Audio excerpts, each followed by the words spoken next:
바로 그 박정희의 수출 주도형 개발 전략, 소위 박정희 표현에 의하면 조국 근대화입니다. 그 조국 근대화에 대항해서 야당으로부터 대중경제론이라는 또 하나의 근본주의적인 어떤 반대가 제기되었던 것입니다. 거기에 대해서 이야기를 조금 하고 박정희의 정신 세계가 거기에 대해서 어떻게 대응했는가에 대해서 이야기를 함으로써 결론을 내도록 하겠습니다. 이 보여드리고 있는 이 사진은요, 1965년 1월 달에 국회에서 있었던 박정희 대통령의 그 연두 교서가 발표되는 장면과 바로 한 열흘 뒤에 당시 야당 민중당의 당수 박순천 여사가 그거를 비판하면서 민중당 야당의 정강정책을 발표하는 두 사진입니다. 저는 이 두 사진을 가끔 어떤 공개적인 석상에서 자주 제시하면서 또 하나의 근본주의적 대립의 출발이다, 이렇게 자주 표현하고 있습니다. 제가 1950년대 한국 정치를 이해하기 위해서는 이승만의 대통령 중심제라는 정부 형태와 야당의 내각 책임자라는 정부 형태, 이 두 정부 형태가 타협할 줄 모르는 근본주의적 대립을 보였다는 사실을 전제해야 된다. 그리고 4.19도 이 50년대 정치가 갖고 있는 모순의 경착륙으로 재해석될 여지가 있다, 이런 이야기를 했습니다. 제한된 빈약한 정치 자원이 그나마 이런 근본주의적 대립을 보일 때, 그리고 일반 국민들은 아직은 거기에 대해서 제 나름의 상식적인 건전한 판단을 할 능력을 결여한 상태에서 그 정치는 권위주의 정치가 될 수밖에 없다는 것이 저의 생각입니다. 대한민국의 나라 만들기 역사를 불가피하게 제약한 어떤 주체적 어떤 조건이라고 할 수 있는데요.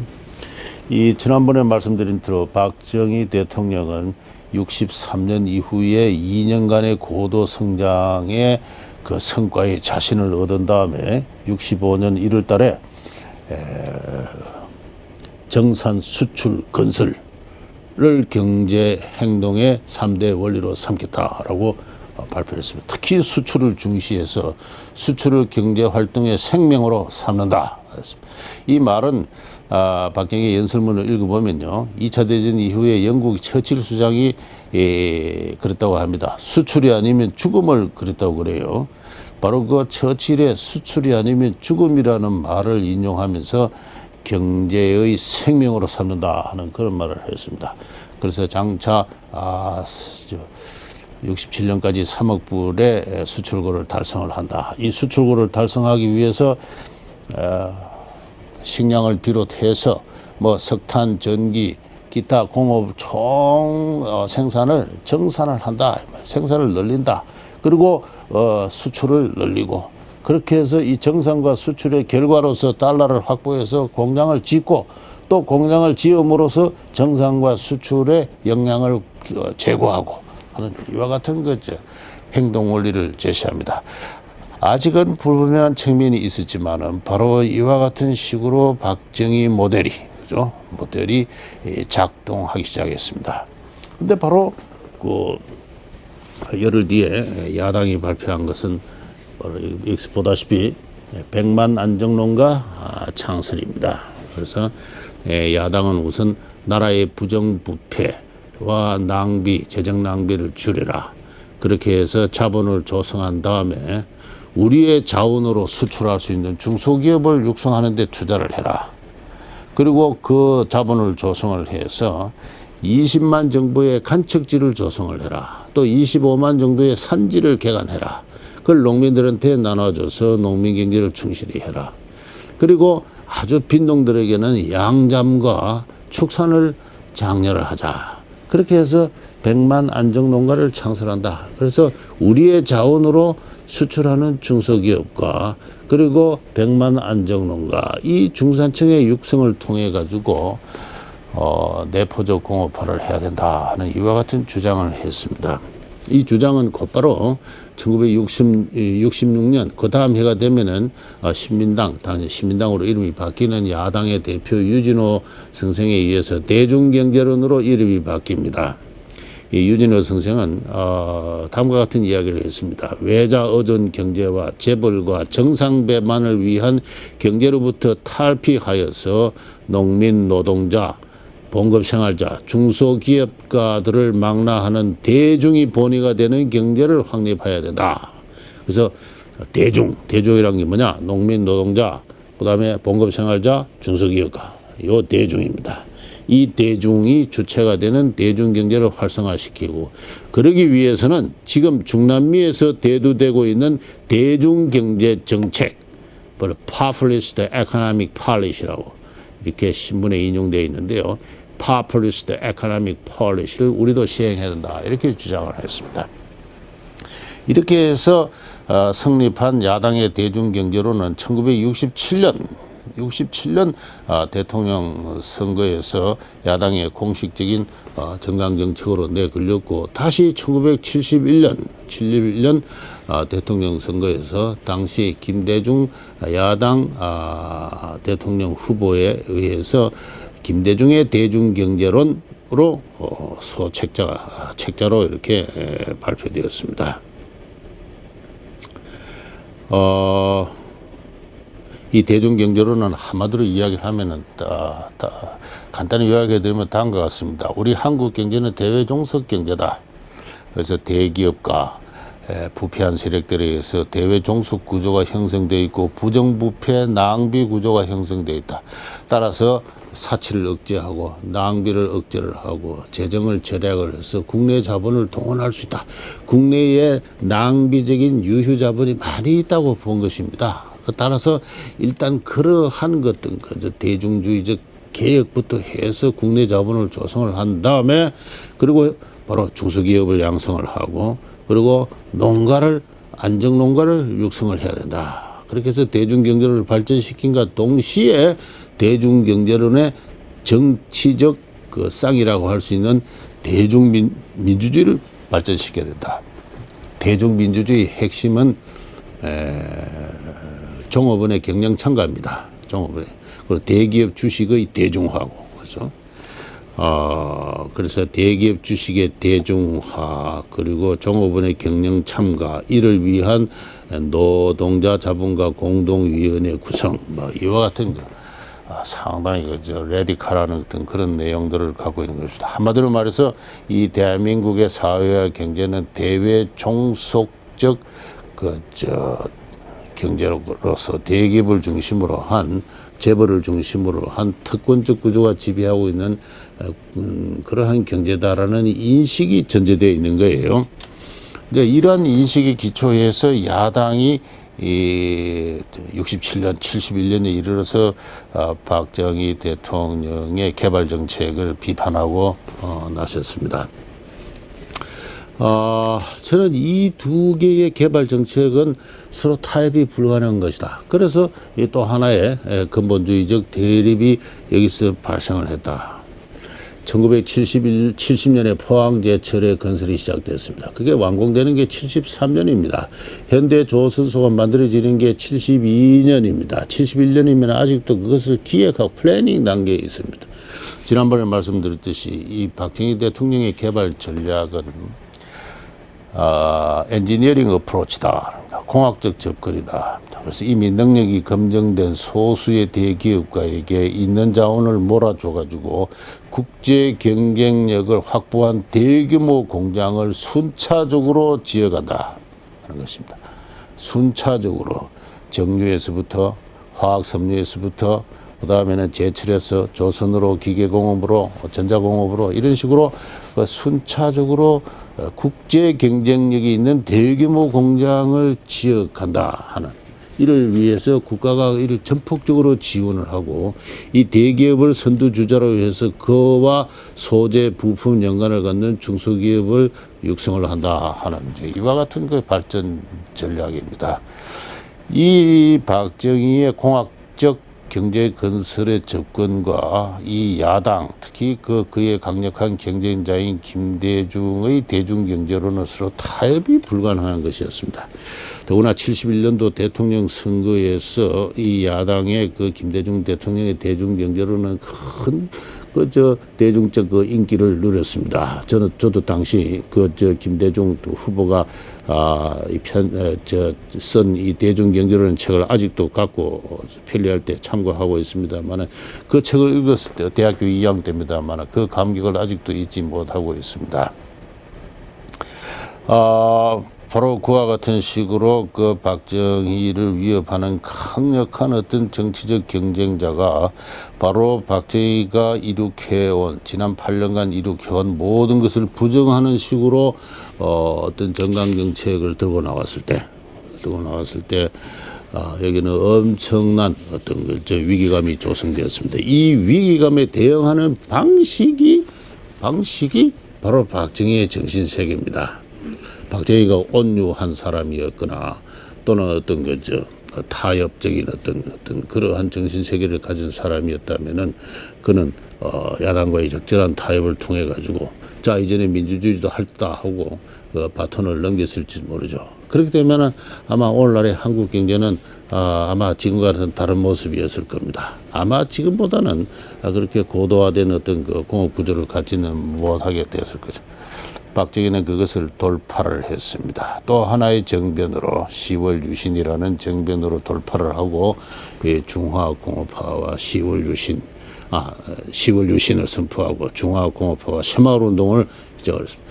위기에 봉착을 해서 또 하나의 정변을 감행을 하고 그리고 중화공업화 새마을운동을 그의 남은 7년간 강행을 한 것은 바로 조금 전에 말씀드린 박정희의 이와 같은 정신세계입니다.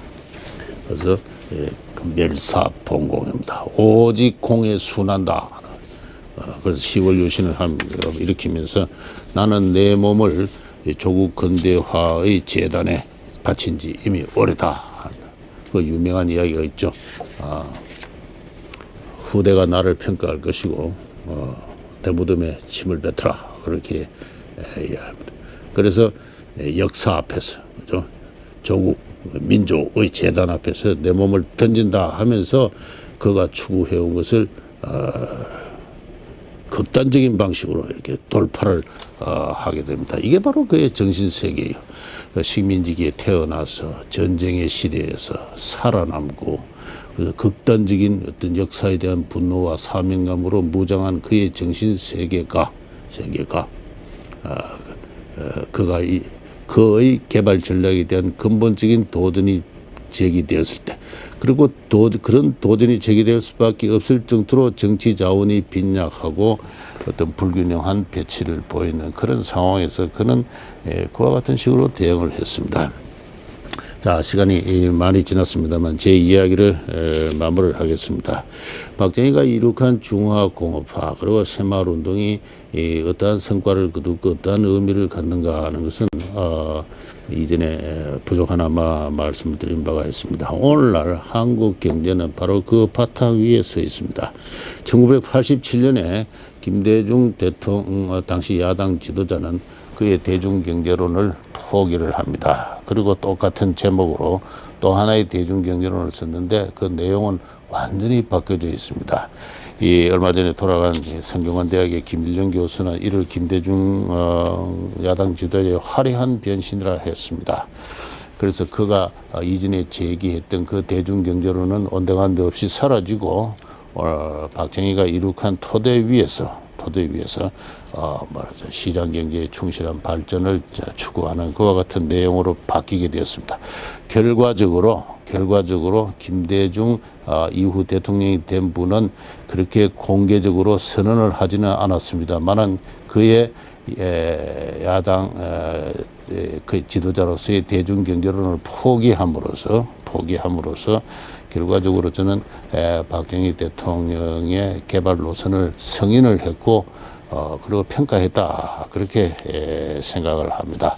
그리고 그 단계가 되면은 한국에서는 정치나 경제에서 더 이상 어떤 근본주의적인 대립 이 사라지고 이제는 민주주의를 시행할 수 있는 어떤 여러 가지 여건이 성숙했다고 생각합니다. 많은 국민들이 이제는 자기 힘으로 판단하고 선택할 수 있는 그러한 어떤 지적 능력을 갖춘 민주주의에 훈련된 중산층 시민층으로 성장을 했습니다.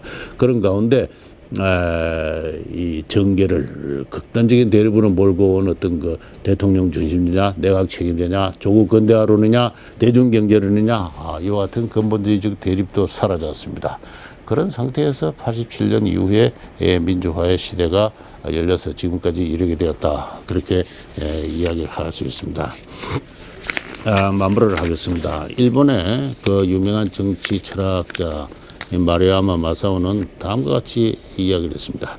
그 일본의 명치유신을 지도한 몇몇 명치유신의 지사들의 정신 세계를 분석을 한 다음에 충절이 무언지 모르는 사람은 결국 반역을 할 의지도 없다 하는 그와 같은 이야기. 충절과 반역은 그의 책 제목이 충성과 반역입니다.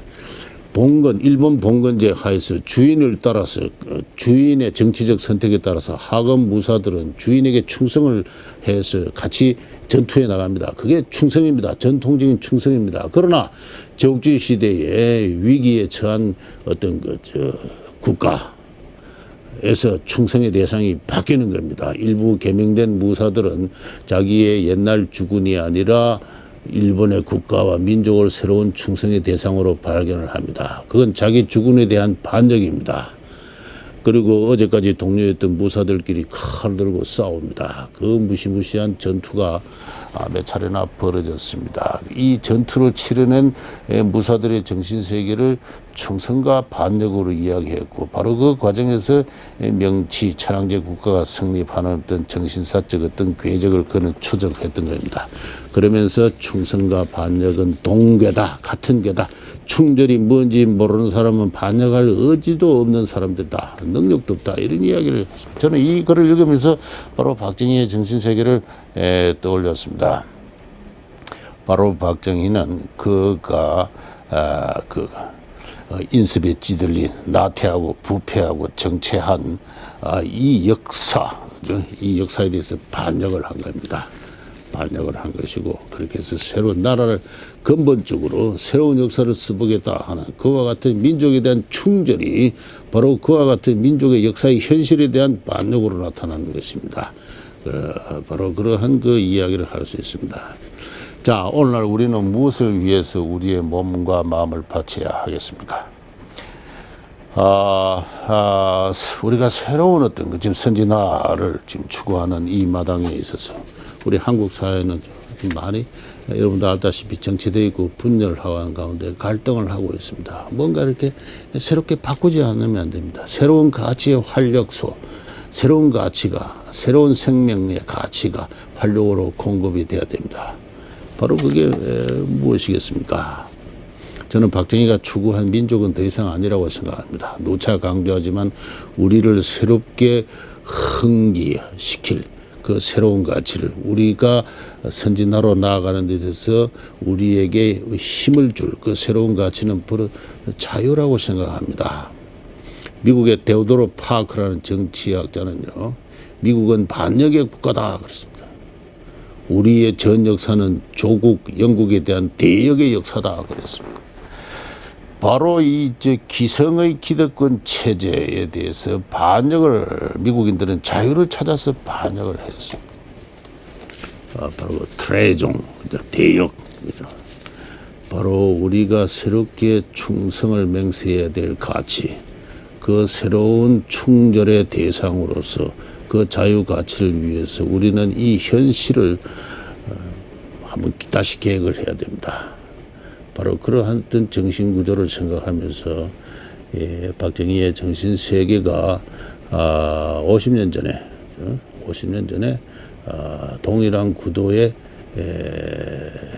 치열한 어떤 경험을 했다고 생각합니다. 자, 그런 취지에서 박정희의 정신세계를 오늘날 다시 되돌아볼 필요가 있지 않느냐, 또 적극 재평가할 필요가 있지 않느냐, 그 정신세계의 구도, 그 자체를 저는 그렇게 재평가해보고 싶습니다. 자, 지난 9차례에 걸쳐서 이 정규제 TV가 제공한 이 극강에서 어설프나마 저의 책을 소개하고 또 저의 우리 현대사에 대한 이해를 이야기할 수 있게 되어서 대단히 즐거웠습니다. 자, 예, 감사합니다.